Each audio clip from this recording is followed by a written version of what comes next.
Welcome back to Kintsugi Heroes, helping people tell the stories they need to share so you can find the stories that you need to hear. In this episode, Natalie Stockdale is joined by Craig Goozee. He shares his remarkable journey from being a dedicated father and ultra-marathon runner to serving in one of Australia's elite covert police units.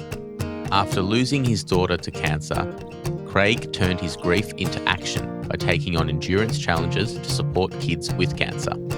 He speaks honestly about the tough moments on his runs and his demanding years undercover in law enforcement. Craig also reflects on his ongoing fight with cancer, finding strength in past experiences and the support of others. His story is one of perseverance, purpose, and learning through every challenge faced.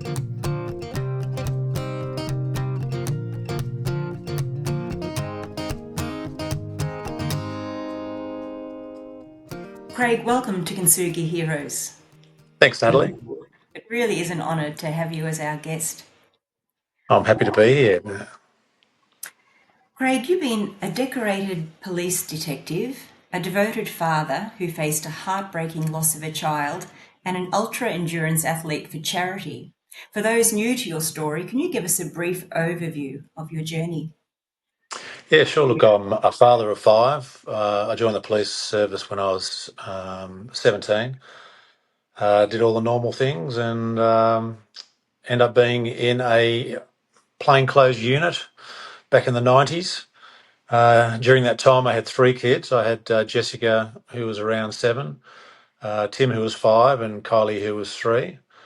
We were sort of in what was called the anti-theft squad. It was just a unit that was set up to target active criminals who were doing things, thefts, break and enters. And then we got used by the detectives a lot to covertly surveil other criminals as well. Had a lot of success there with a lot of the jobs that we did, and I moved on to the special crime unit. It was around this time that sadly my 7-year-old daughter Jessica got diagnosed with Ewing sarcoma, which is rare bone cancer. She had it in her right elbow. And then sadly, we started a 12-month period of chemo radiation and living in and out of hospitals. And it was actually the same month that she got diagnosed, I got asked by Peter Ryan to go to a new elite section called the Special Crime Unit to investigate organised crime and police corruption. This is just after the Woods Royal Commission. So that was very interesting, and after having discussions with my wife, I agreed to do it and stayed working with them and sort of had that life balance of working in an undercover role with the police on organised crime and then spending my time in the hospital, which was at Randwick. Luckily, the first job that we had was on a criminal by the name of Les Kalachi who operated around the King's Cross Coogee area. So it was only within 10 minutes of the hospital, so that was fortunate in that way. Stayed there for a long time, and after 12 months, Jessica, she got the all clear actually, but during that time in the hospital, I thought, oh, these kids need a lot. There wasn't a lot there in the hospitals. Going back in the 90s, there was, I think, 40 kids in one ward. There was 2 televisions to share, which was on a trolley. There was no machines where they used to have to go and get in an ambulance and go to other hospitals to get different parts of treatment. So I decided to run a charity.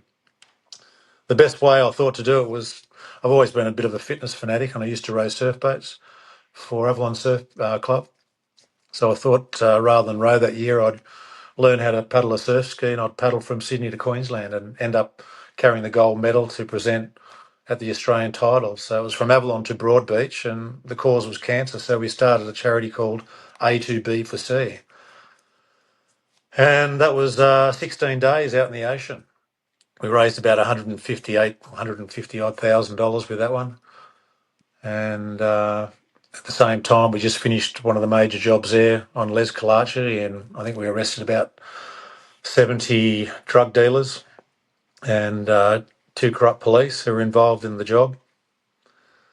Moved on to another job on Nettie Smith's old gang, Glenn Flack and Richard Harry Harris, notorious bank robbers, drug dealers, etc. a very interesting job, and some of the other players that came into it was very interesting as well around that time. Jessica unfortunately got re-diagnosed. We went in for normal checks and everything else, and we found that the tumour had come back, and all the chemo and everything else hadn't worked. And unfortunately, at the age of 8, we were given the only option to amputate her right arm. As I say, it's very hard trying to tell your 8-year-old that she's going to lose her dominant arm, let alone any arm. But like a true trooper, she took it on the chin. It was a very hard time. I remember, we were going through a rough time as well, just handling all the situations of work and family and what was going on with Jessica. But we got through that. She had her arm amputated, and she had to start another 6 months of treatment. We went through all that, and then it was probably not long after. I think we finished the Flack Harris job, which was successful. We ended up arresting them with multiple amounts of drugs and guns, and it went on for a while. But at the same time, Jessica got re-diagnosed. The amputation hadn't worked, and sadly, I was in there when she had another routine operation on her lungs, and they found that her lungs were full of tumours, and were virtually given there was no other option that she was going to pass away. We ended up taking her away to places that I knew she'd love, which was rainforests and barrier reef, and end up out at Fiji. And the Starlight Foundation came in and sent her up to the Gold Coast to do all the theme parks. She would have loved to have been able to go to Disneyland, but time ran short. And unfortunately, at the age of 9 and a bit, she passed away. Yeah. Before she passed away, she asked me, the kids in the hospital, not only Jessica, there was a lot of kids in the hospital that got a lot out of that first marathon because we tried to involve kids in the hospital and their families and schools and everything else. But Jessica said one time when I was lying on the floor watching TV, she said, "Hey, Dad, how about we do another marathon?" And I said, "Well, it's all right for you just to say that. Poor old Dad's got to do it." She said, "Well, I've got a couple of things, stipulations, and that's one, I'm going to come on this one." I said, "Oh, sounds all right." She said, 2, I'm not going to let you go out with the sharks that you came across in the first one. And I said, that sounds good. And I said, well, let's do another A to B for C, being, the first one, Avalon to Broadbeach for cancer. So I said, here's an Australian atlas. I said, how about we finish in Broken Bay where we live, in the Bay? So we finish with all our town people and it'd be great. I said, how about you pick somewhere starting with A? And I could see her looking down at the atlas and I thought, hopefully it's Albury or something close. Yeah, pretty Somewhere close. But the little bugger picks Albany in Western Australia. Yep.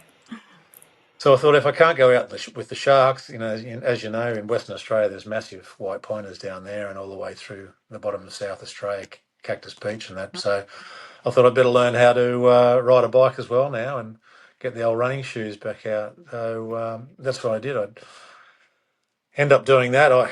When she passed away, I sort of just went into a no-go mode, I suppose, and didn't want to do anything.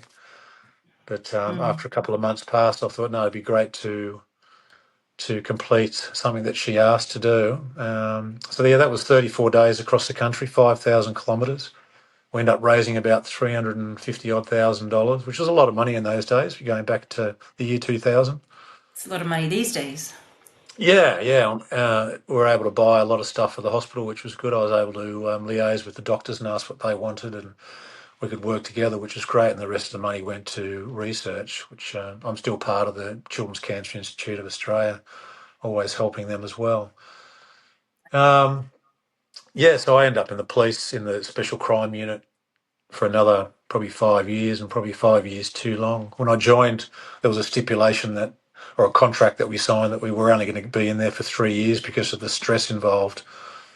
I tried to get out, but I'd been put in as a team leader on quite a big job that was involved police corruption and other crimes. And they virtually said, no, you're right into this investigation. We're not going to let you go. I ended up, having a few arguments, and I started vomiting at work and getting rashes under my chin here. And so I just started applying for any job that I could to get away from the section. And I went from being on a super high of being successful, which we were, but I just didn't want to be there anymore. It was affecting not only me, but my family. And I won't go into the whole details of everything, but I ended up leaving the service after 24 years. And that was pretty much it. I started a new career in fitness and become a personal trainer, and then end up in Japan coaching rugby union up until COVID, and come back. But in 2009, I thought I'd love to do one more thing while I was still fit and able, and decided to do another ultra marathon to raise money. And this time I wanted to raise $1 million. The Children's Cancer Institute were moving. They were actually building a new building over at the New South Wales University, and it was going to cost them $10 million. And I thought if I can raise $1 million at a tenth of the cost of the build. So that was the aim this time. I hadn't really made a name, but I thought, if 1 million people in Australia gave me $1, that's all it was. And to reach out for them and show them what I was prepared to do to get the $1 million, hopefully that would happen. So I planned the same thing, a cycle, run and paddle around the country from Sydney to Sydney, which was Australia Square to Bennelong Point, being the Opera House. Took me 91 days, did it. A magnificent journey in, I suppose, what you see and what you can do, and what you learn about yourself, and what you learn about other humans especially as well. Yeah, well, thank you very much for that overview. We're going to cover the 3 chief subjects of your life that have significantly shaped your life. So let's start with the most tragic, and the one that's probably the hardest for you to talk about. That is losing Jessica. Can you take us back to 1997, when everything changed for your family? You're in the midst of dangerous covert police work when your 7-year-old daughter, Jessica, was diagnosed with the rare bone disease that you mentioned before, Ewing's sarcoma. It's an unimaginable situation for any parent. How did you cope with balancing your duty as a police officer and the fight to save your daughter's life? Normality was the biggest thing in keeping in a routine, especially with family as well. Considering we had 2 other kids to look after, there was, Tim and Kylie, who we just couldn't put on the side on the bench and forget about. We had to try and keep things normal as possible and not show any favouritism or anything else. My wife, she worked in a family business, so she continued working. Even if she had to go in hospital, she'd take her work with her. I unfortunately couldn't do that. I could take work in after I'd done jobs, and I was able to balance after work my shifts in hospital as well. But we tried to keep as normal as possible. We did everything that a family would normally do.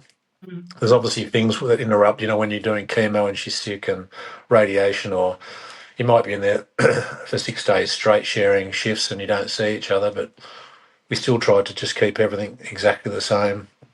Coping with a death, I don't think you ever do, in a way. It's something that haunts you forever, in a way, especially being a child. And, there'd be so many people here who have people have died who are close to them, whether they be old or young. There's no difference. It still affects you in a certain way, but especially a child does, because, their life's just starting and they're just becoming a young person. Yeah. But it's extremely hard, and I think everyone handles it differently. And I think maybe my coping mechanism was doing these marathons. So Jessica endured aggressive treatments in hospitals, even, as you mentioned before, even the amputation of her right arm. But tragically, she lost a battle with cancer in June 1999 at just 9 years old. How did her passing affect you as a father and as a person? Look, I'd never believed she was going to die until that last few months, when we found that she had the 7 tumours in the lungs, and I was pulled aside in the hospital. Lisa was at home with the other kids waiting because she was meant to be in there for a routine operation, and that's when everything hit home with me. I broke down in the hospital. But I suppose at the end of the day, I'm a bit of a realist. You can't change things that are going to happen in certain ways. You can just be positive about things. I think I said in my podcast, the advantage that we had was we knew she was going to die, where some people, if they had their kid hit by a bus on the way home from school, they don't have that opportunity to spend those last beautiful moments together. So I think turning a negative to a positive and acting on that positive is the way that I handled it. But it is still a hard thing that you've got to have to go through. Absolutely. So, would you say that was your attitude that helped you get through your grief? Was there anything else, any other resources that helped you to get through the grief? No, look, I think there was counsellors there. Both Lisa and I didn't want to involve ourselves in counsellors, and there's nothing wrong with counsellors. I said everyone's different. We're both pretty strong-willed. She's a fantastic runner and very strong-willed as well with certain things, but has that softer side. Yeah, we were happy to handle it ourselves, and I think that's what we did. We were both totally different in the way that we handled things. The first few days, Lisa, after she passed away, just wanted to lock herself in the house and not do anything. I did the opposite way. I got out and dealt with some of the people who wanted to show their sympathy and went out and did the shopping and whatnot. I suppose it was like I mentioned in one of the episodes, 18, I think it was, where we both loved Jessica just as much, where Lisa couldn't stand the sight of seeing her passing away and I didn't want to be away from her. We had two different things but shared the same love. What have you learned about life from Jessica's passing? I learned a lot from Jessica, not just about life. Like, kids are so resilient, and as an adult, we always tend to feel so sorry for ourselves. It's ridiculous. We'll have a cold or a flu or COVID or something like that, and it's the end of the world, and we carry on. Watching Jess go through chemo, having her arm amputated, tomorrow's another day. Let's get on with it. You'd be there playing a board game and she'd be hooked up to the chemo, and all of a sudden you'd see what was going to happen, and you'd hold the bucket and she'd vomit out the bucket. You'd put it down and she'd have her move on the chessboard or the game that you were playing. Yeah. There was no feeling sorry for themselves. I must admit, the only thing she did hate was needles, and that was a bit of an effort. That's getting understandable. getting needles in. She ended up getting a portacath, which is a device put into her chest. It just sits under the skin. It was an operation, so that made it a lot easier when she had to go in and get hooked up for chemo and everything else. But yeah, I learned a lot from Jessie, and I learned a lot from life. And I'm a great believer that you only live once, and you got to make the most of it while you're alive. During that period, Craig, you were essentially fighting two battles at once. By day, you were surveilling some of Sydney's most serious criminals, and at night, you were sleeping in the hospital beside your daughter. How did you manage mentally and emotionally to juggle those two very distant worlds? The police work wasn't as bad as dealing with the family side of things. Yes, there's stress there. Um, there was a lot of workload for what I was putting up with on the family side as well, but seeing your own kid in pain and your family in pain, that's another side of it as well. Dealing with it, I mean, as I said before, you just have to stay in a routine and normality. There's no other way. If you start feeling sorry for yourself and start, I don't know, getting out of routine and normality, I think it affects you. I think if you sit around and think about things too much, that affects you. That's why I always like to keep busy. I think the balance, even though it seems hard, the balance was good for me because it kept my mind going. And even when I was in hospital doing log sheets on what I'd just done that day, putting in my diary and doing statements, that kept me busy and kept my mind off things. The charity, once I made up my mind I was going to do the charity, organising it, you can imagine organising on a budget of zero. You got friends and people who want to come and support you and do things, and you've got all these other things happening, and you're trying to work out logistically how you're going to do it, not physically. So that occupied a lot of time, and I think it balanced really well with what we were going through. Yeah. So having a cause and a purpose helped, I imagine, with Definitely, and dealing. that goes back to about the discipline and the dedication of having a purpose and then applying yourself to it. I think if you're down emotionally, that's probably one of the best things to do is keep yourself busy with a purpose. Nonetheless, it must have been some very, very difficult, challenging times. Did you ever feel that you were going to buckle under the pressure, and if so, how did you push through? I didn't feel like I was going to buckle until later after Jessica's death, Mhm. when all the police work was starting to get to me and I actually felt physically sick and was physically sick. Going through the time when Jessica was alive and through her passing, when I knew she was going to pass away, I'd set myself up mentally to handle that. Um, it wasn't then. It wasn't until later in life when things really struggled. I talked about physically being sick, but also you go into, I don't talk about it a lot, but you go into sleep deprivation with anxiety. And it's funny how the reality of jobs that you've done morphs into then dreams.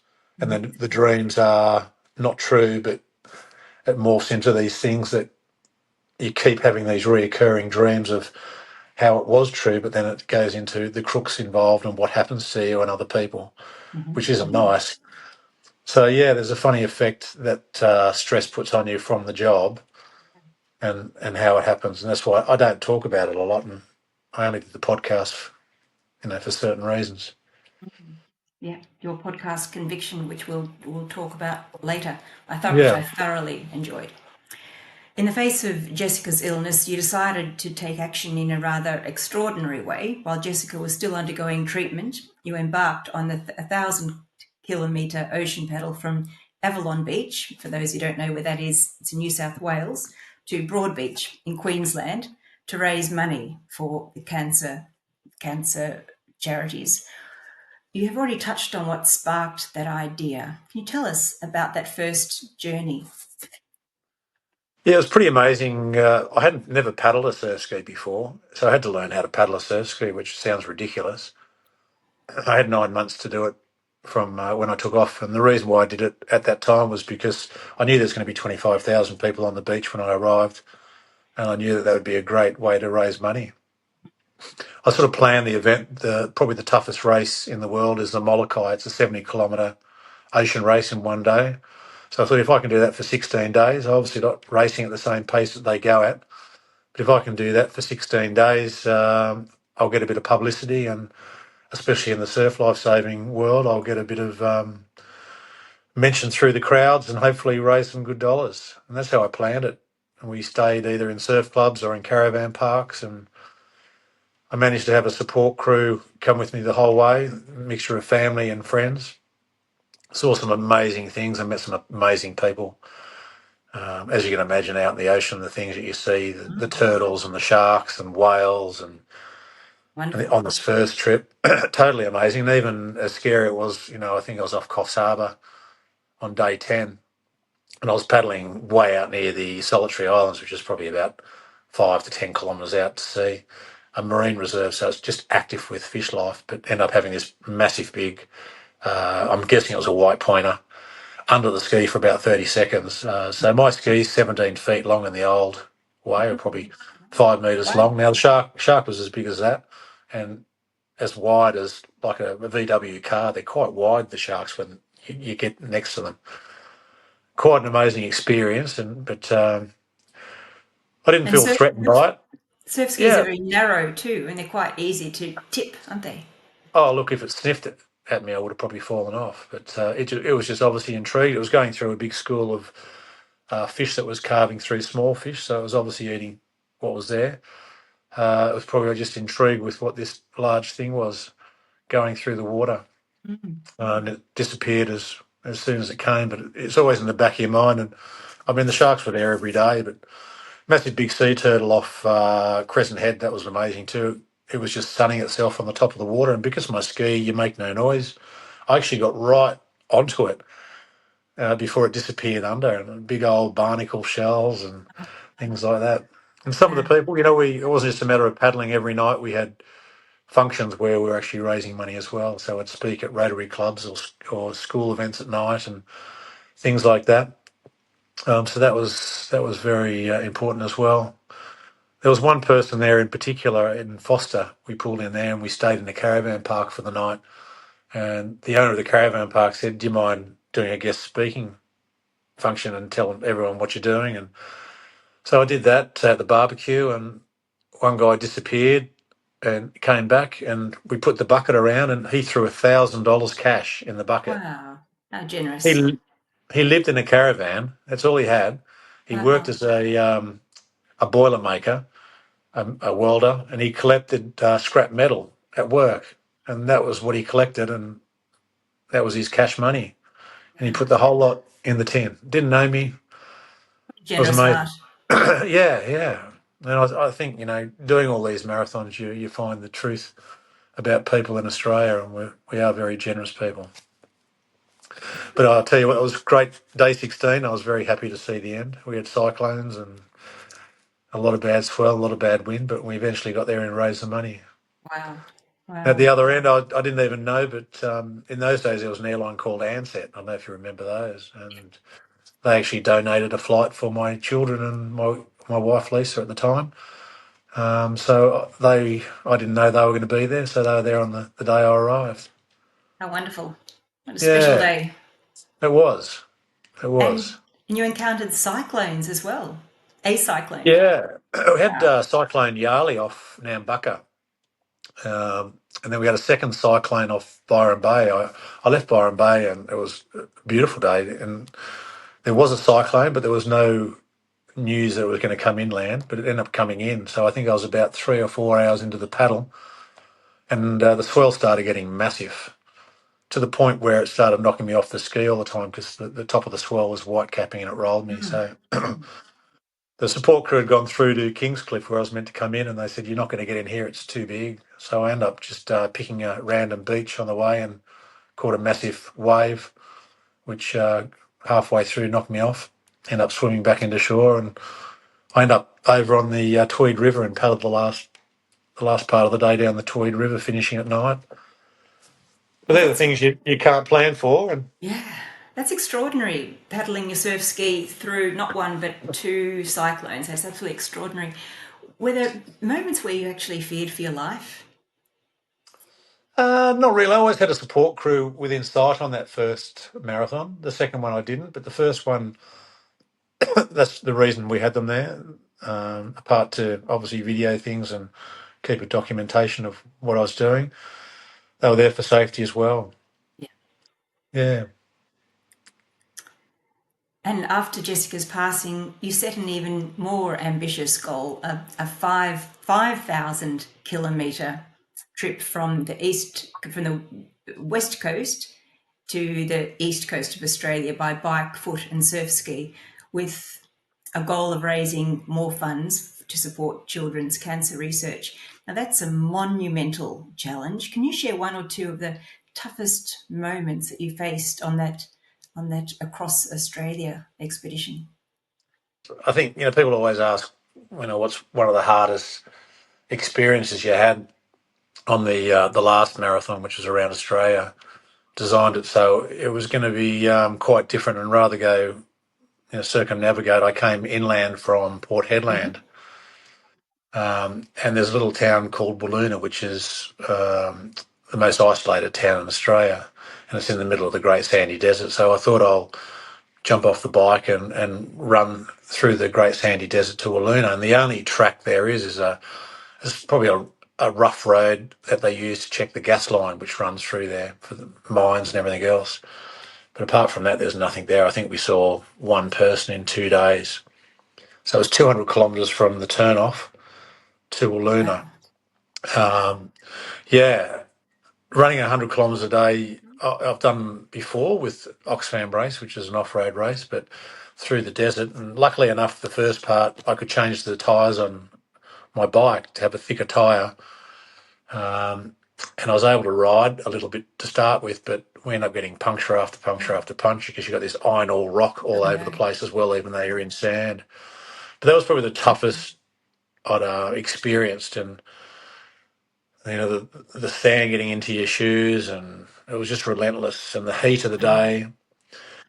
And I was lucky I had Tim, my son, who was best mates with Jess, so he was on my support crew at that time, and I can remember him coming and grabbing the bike off me when I said, "Look, that's it for the bike. I've just got to keep running. It's hopeless." And he more or less stayed with me for a long part of the time, talking me through it. It was funny, the next day I had still 100 kilometres to go to get to Walloona. I said to the boys, I said, I'm going to get up at 3 o'clock in the morning and run this next bit. You guys have a bit of a sleep in, as long as, say, by 7 o'clock I see you and I'll have breakfast. I'll take enough food with me in a backpack to last. And I'd heard the stories of all the wild dogs out in this area, and they were baiting them, and how much strife they were giving people in the area. And it must have been about 4:30 in the morning. I was by myself, and in the desert there's not many big trees around you can climb up, but I had this feeling that these dogs were following me. I never saw them, but I had this feeling, and it actually got into my mind, and I picked up this massive stick and I ran the rest of the time with this massive stick until the guys came. But I did pass signs there that beware wild dogs, baiting in progress. I still to this day believe that they were Right. there. They just didn't attack me, but it was this weirdest, horrible feeling Yeah, you sensed when I them. was at my low point. Going on to one of the other memorable moments was paddling up the east coast of Australia up near Hervey Bay in Queensland and coming across a pod of dugongs, which, for any Americans or whatever, sea cows. You don't often see them. Well, I don't, because they're not down as low as us. And it was the most unexpected thing. When I first saw them, I thought, oh my God, what's this? Is it a whale? Is it a shark? What is it? And there's probably 15 with babies. Oh, Yeah, and I end up above one very large adult dugong, which wasn't intimidated by me whatsoever. And I probably sat behind it for, I don't know, 2 or 3 minutes, and it was just so majestic with the tail coming up and down. You can see how in the old days they referred them to the mermaid. yes. Well, that was amazing because they're But quite elusive. yeah, yeah. Well, I thought I was totally blown away, and it was probably one of my favourite days of paddling. Imagine. So, traveling Yeah. across Australia in those varied landscapes and sea and rivers and on the ground as well, from Eastern Australia, Western Australia to Eastern Australia, you must have encountered incredible wildlife. You just mentioned dugongs and you've touched on sharks and turtles. Do you have any memorable run-ins with other animals that you like to describe? Well, on the second one across, I had obviously the seals to start with. There was plenty of emus and camels. I mean, we went through the Nullarbor, and if you come up from Gibson Soak in Western Australia to Norseman and then across, you'd think it's very boring, but it's not. And we had this magical time where a lot of the place had flooded and the roads were actually covered in red dust. But behind the roads, if you actually went to explore, there was these massive inland lakes, and it was just full of bird life. And it's like you see in those documentaries where you walk through and it's probably only knee deep of water, but the thing is just full of pelicans and everything else that come in. Whether there's food there or not, I don't know. But these amazing things that you never see. And it was like the third one in Lake Argyle with crocodiles and these huge big stalks going across these lily pads. I talk about it in my podcast where we get lost in the top end of the Ord River at the end of the Lake Argyle, which was quite fascinating, and being surrounded by thousands and thousands of crocodiles in this Gosh, in this area for the day. wow. So yeah, you come across everything. A massive sea snake when I paddled down through Broome to 80 Mile Beach, which we're out near the pearl farms where they're just big buoys and nets. And I'm guessing the big sea snakes just rest up on the nets, but. Wow. Yeah, there's some fascinating things you see. Yeah, and I guess being close to the water the surf ski and walking and cycling, it's not fast like a car or noisy like a vehicle. So you would have had the benefit of actually not frightening the animals away and seeing them really closely. You do, you see everything. I think the third marathon as well, we had a lot of flooding up in Queensland, so we had a lot of snakes, live snakes, coming across the road when I was cycling.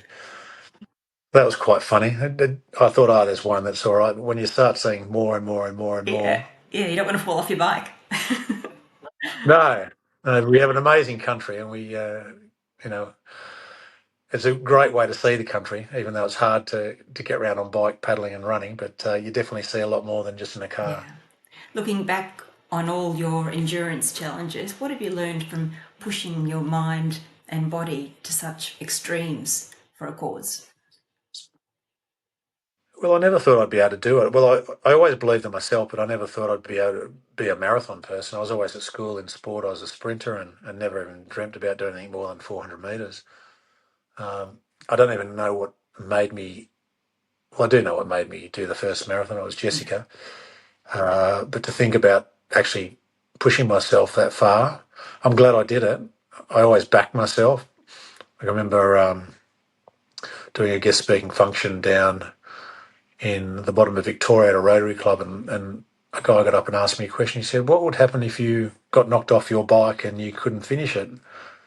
And I said, "Well, I would finish it. It might not be in the right time, but I would finish it."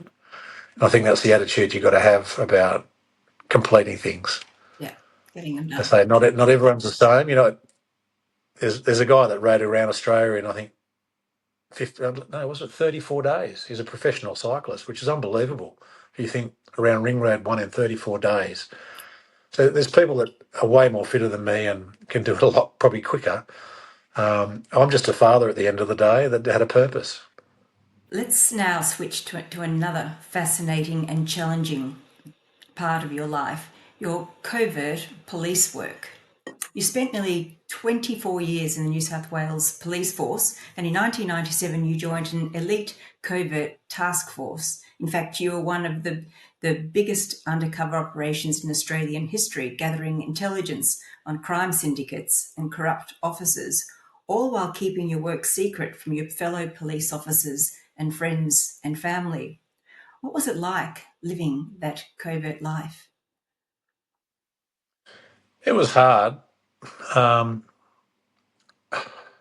especially with knowing that at some stage there was going to be police corruption and I might know some of the police involved, which happened, and then dealing with that at the end of the day through courts and everything else. So that was a real hard part, and I think that's what ended up throwing me over the line about getting out with the stress. We were not what they call the true undercover police. Undercover police are ones who infiltrate. They live the lives of the criminals. They join bikie gangs, etc. We still have different identities. So I wasn't myself. I've got credit cards, driver's license, all that in a different name in case something happens.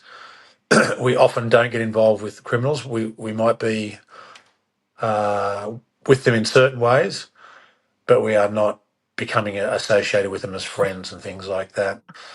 So we are at a distance from them. It is hard though when you can't tell your wife or partner what you're doing or where you're going, or if you haven't turned up for 4 days. In one of the jobs we did, we had to disappear to Melbourne for a long time, and I think we didn't even plan for it. I was in one set of clothes for 4 days, no toothbrush, no nothing, and we were non-stop. The guys were going to and fro, delivering drugs up. This is just before the underbelly, the Carl Williamson hits were happening, and one particular group didn't want to do their labs down in Victoria because of that reason. So you got these things where you're living a different life and you can't tell your partner. We were fortunate enough that the police commissioner pulled a lot of our partners and wives in and explained that there were certain jobs we were doing.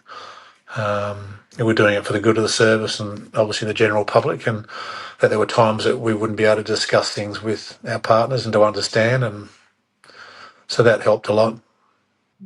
Amazing. Over the course of your career, Craig, you helped take down some notorious criminals. For example, you led the investigation that caught the North Shore rapist Graham Kay, and you infiltrated major drug networks.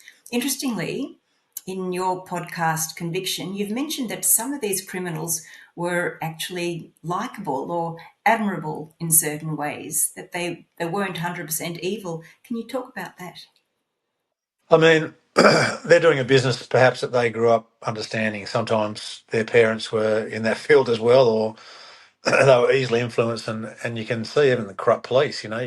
Back in my day, the pay wasn't good, and rather than get a second job, a lot of them would be corrupt and take bribes. A lot of the crooks that I dealt with, especially in the organised crime syndicates, they were characters. Um, if you think about it, the general public should never be threatened by them because they don't go out to kill people. They go about business There's more killings within gangs, within themselves, than actually within just the general public. And I always treated them no different to how I treat anyone. So when it came to the time of arrest or whatever, I mean, Richard Harry Harris, he was a strength and conditioning trainer. He was a likeable bloke. He was a big fella. Um, he'd grown up in England, I guess, on the wrong side. I had to arrest him. Um, I knew him backwards because we'd been watching him and surveilling him and listening to him for over a year and a half. And when I arrested him, the boss said, we're going to have the SWAT team because they got guns and everything else. And I said, I'd rather just knock on his door and speak with him. I think I can do it that way. It's the easiest way. And that's what I did. And we got on like a house on fire to the point where when he was getting his sentencing, he wanted to do a charity boxing gig when he got out for kids with cancer. So, I mean, they're no different to any of us. They just have a different business schedule, you might say. I mean, someone like Graham Kay's a different kettle of fish. He's evil. There's no doubt about it. What he did and his demeanour and everything, he's just a He's the predator. rapist. Yeah, and look, to be honest, we felt like throttling him every day. And that's all he wanted to do. He was just a terrible predator. And watching him go and prey on women every day, every afternoon it was hard to watch. But anyway, he got his time in, Yeah, and how satisfying that must have been when he was finally arrested. it was extremely satisfying. It was a massive job, that one. So, but I mean, a lot of them are. Once you get to that point where you've got enough evidence and things happen, it's very satisfying. And I don't think a lot of the guys hold grudges against you, especially when they're guilty. All the ones that I've mentioned have been through court. They've done their time. They've been guilty. They probably get away with a lot more than what they get caught for, and they understand that. So yeah, I don't really feel threatened. Right. I mean, And you? Even though you share your story in your own podcast, Conviction, and sharing it now on the Kintsugi Heroes podcast and other media, well, you don't feel that would ever place you at risk? um, look, if it does, I'm not perturbed about it. There's reasons for that as well. So I don't think anyone would have. It's all been through the public system. It's all out there. It's been through the courts.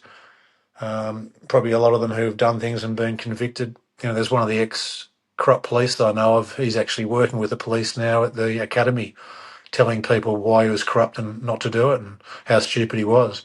So he's turned his life around from being corrupt and now assisting.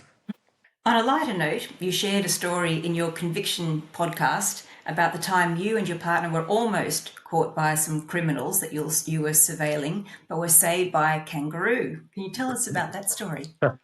We were following a guy who had been given pseudoephedrine, which is a precursor to make speed, and they had a property up near Stroud in the north coast, just past Newcastle.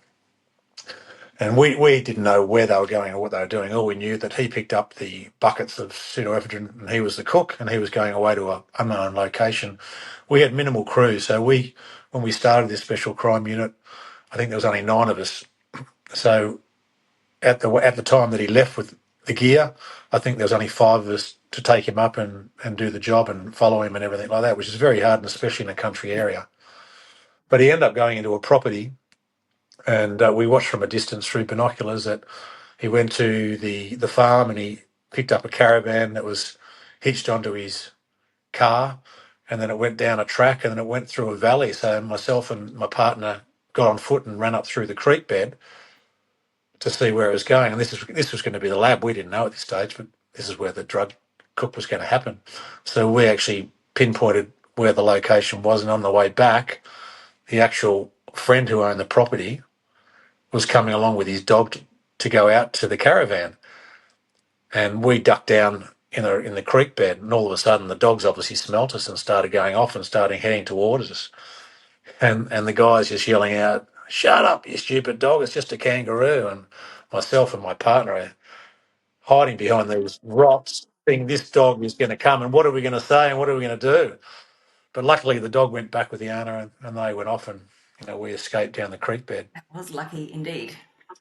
So dealing with criminals, corruption, and living on the edge must have given you quite a unique experience.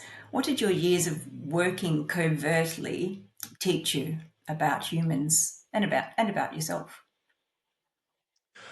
Wow. Well, you see a lot that you don't want to see, that's for sure. There's certain jobs that I did covertly. Look, I'm not going to mention what they were, but some were horrific with what happens in closed doors when you have listening devices and cameras and things set up.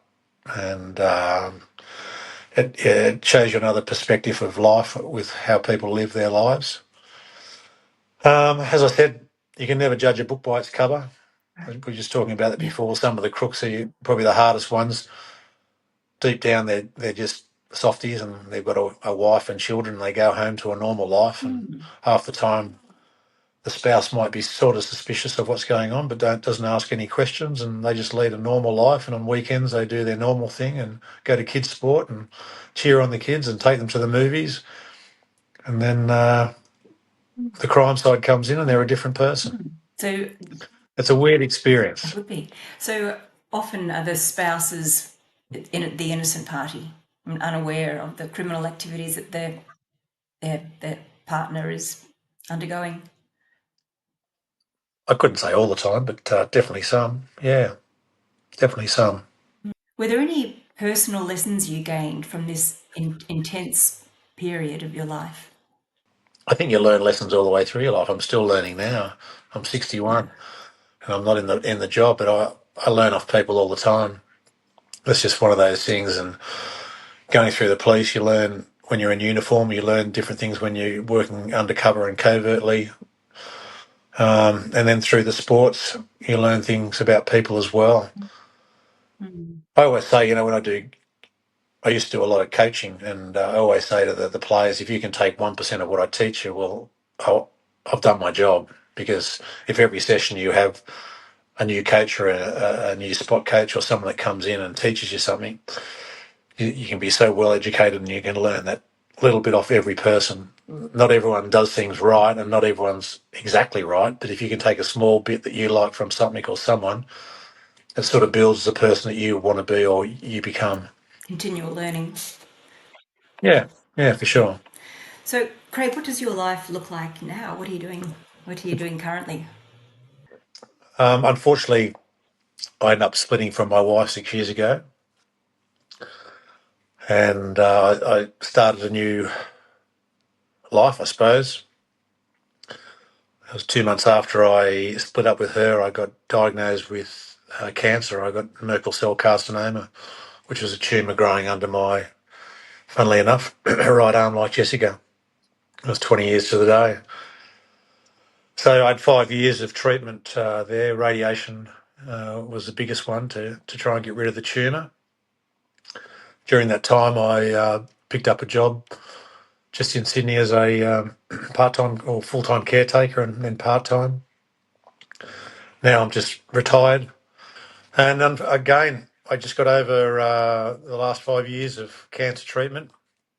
And then at Christmas time, I had some new cancer in my head. I just had surgery to both sides of my head.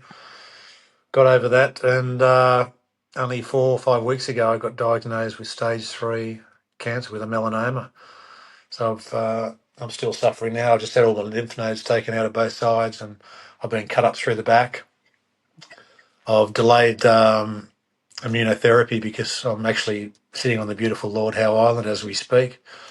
I'm over here at a mate's resort just as an off-season caretaker, helping him out. So, yeah, what holds out, I don't know. I've got a year of immunotherapy. I've been approached, this is how my podcast came out, by a guy in the TV industry saying he read a book. I wrote a book some time ago. It was probably a memoir more than a book, and it got turned into a book, and he read it and called me up and said, would you like to turn your story into a TV series? And I said, why not? At that stage, I had the cancer and my 2 younger kids Claire and Blake, who were born after Jessica passed away, didn't really know the full story. They'd heard about their sister, but they never knew me as a policeman and never knew the whole story. So I thought, why not? And the boys wanted to do a podcast first, which we did, Conviction, the Craig Goozee story. I highly recommend that. And yeah, thank you. That was all we did was put it out onto our Facebook sites. We've got no media backing, and we managed to get top 10% shared globally. So it's gone through 37 countries, chartable in 6 countries. And yeah, it's done really well, and we're hoping that it does better. And as of next week, we've got a group of very well respected Australian actors and directors and writers who are going to start the writers' room. So that's going to take a bit of my time, and again, I'm looking forward to that because that's going to take time away from me thinking about my treatment and everything else. I'm very sorry to hear about your ongoing cancer. Is there anything from Jessica's experience with cancer that has given you hope or inspiration to help you manage your own cancer? Oh, definitely. I don't feel sorry for myself, and I always say to people, give me no sympathy, please. Just treat me as normal, and that's all I ask for. Yeah. I just want to do the same as what we did with her. Keep routine and keep normality and keep smiling. Craig, finally, is there any call of action you would like to ask the audience? Is there any way we can perhaps support your new venture, the documentary series, or anything else? Yeah, look.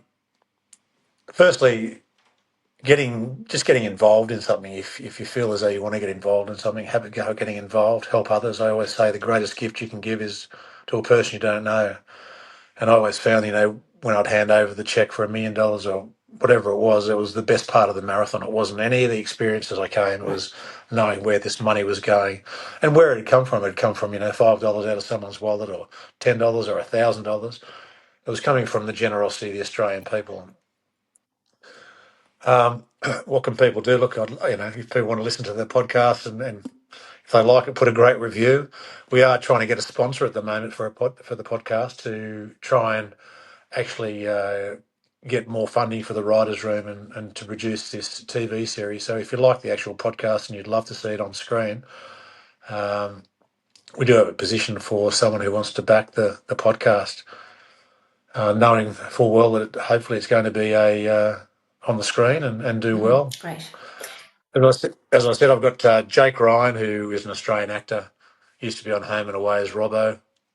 He fell in love with the podcast and straight away said, look, I'd love to play you if this comes through. And since then, we've had Jeremy Lindsay Taylor, who is a massive face in the Australian industry, and he just won Best Director in one of the short films overseas. Luke McKenzie, another really good person. So yeah, hopefully it's going to kick off well. I certainly hope so, Craig. Craig, if there are any sponsors who happen to be listening to this podcast, how can they contact you? They can contact us through the Three Ring Circus production website, which if they go into the podcast, it'll be on there.